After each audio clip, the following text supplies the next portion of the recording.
Сәлем достар, бүгін 109-шы сабақты өтетін боламыз. Каналымызға міндетті түрде подписаться батырмасын басып, жазылып алыңыздар. Сіздер үшін басқа да пайдалы сабақтар шығып отырады. 26-шы жаттығу ертегіні оқы. Түйе мен түлкі. Түлкі тоғайда түйені көреді. Денесі ойқы-шойқы, олпы-солпы екен. Осыдан бірдеңе түсіп қалар деп алыстан аңдып жүреді. Бір күні түйе өзеннің арғы жағына өтеді. Оны бақылап тұрған түлкі, «Уа, түйе, су терең бе екен?» деп сұрайды. «Терең емес, тізеден ғана келеді» дейді түйе. Тізеден ғана болса, таяз екен деп түлкі түйе жаққа өтпек болады. Суға түседі де арғы жағаға бет алады.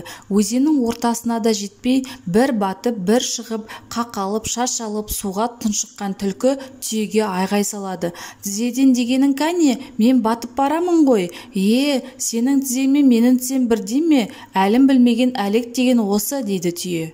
Ертегі мазмұны бойынша бір-біріңе сұрақ қой. Түлкі тоғайда нені көрді? Түлкі түйеге қандай сұрақ қойды? Түйенің айтуынша су қандай екен? Суға түскен түлкі қандай жағдайға тап болды? Түйе мен түлкінің қайсысының жауабы шындық, қайсысы жалған екенін дәлелде. Бұл жерде екі жануардың бойы, түр-сипаты әртүрлі болып келген. Түйе түлкіге қарағанда биік әрі үлкен. Екеуінің тізесінің биіктігі де сондықтан әрқалай орналасқан. Түйе өзінің бойымен айтса, түлкі осы жағдайды назардан тыс қалдырған. 27-ші жаттығу мәтінді көркем жаз. Зайсан көлі Шығыс Қазақстан облысында орналасқан. Көлдің ұзындығы 100 километрден асады. Тереңдігі 8-9 метр. Сан есімдерді тап, олардың қай сөзбен байланысып тұрғанын айт. Сан есімдер 100, 8, 9. Бұл жерде 100 километр сөзімен байланысқан, 8-9 метр сөзімен байланысқан. Қанша деген сұраққа жауап береді. Шығармашылық үзіліс. 28-ші жаттығу жағдаятты оқып, сұрақтарға жауап бер. Серік достарымен бірге ауыл сыртындағы бұлаққа келді. Ол бұлақ көзін шөп-шалам, босаған ыдыс және қоқыстар басып бітеліп қалғанын көрді.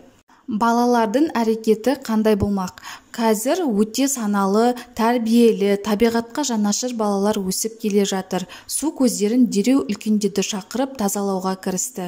Бұлақ көзінің бітеліп қалуына кімдер кінәлі деп ойлайсыңдар? Бұлақтың бітеліп қалуына кейбір адамдардың жауапсыздықпен қарауы себеп болған. Табиғат біздің басты байлығымыз. Оған барынша қамқорлық көрсетуіміз керек. Ата-бабаларымыздың бізге аманат етіп тапсырған ұлан-байтақ елінде деніміз сау болып, өмір сүру бізге берілген бақ.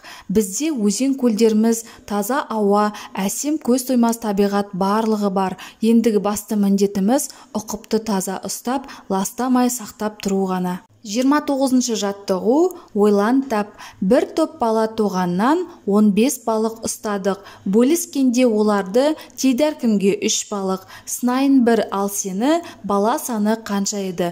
Барлығы 5 бала болған. 15 балықты теңдей бөліскенде әр балаға 3 балықтан келген.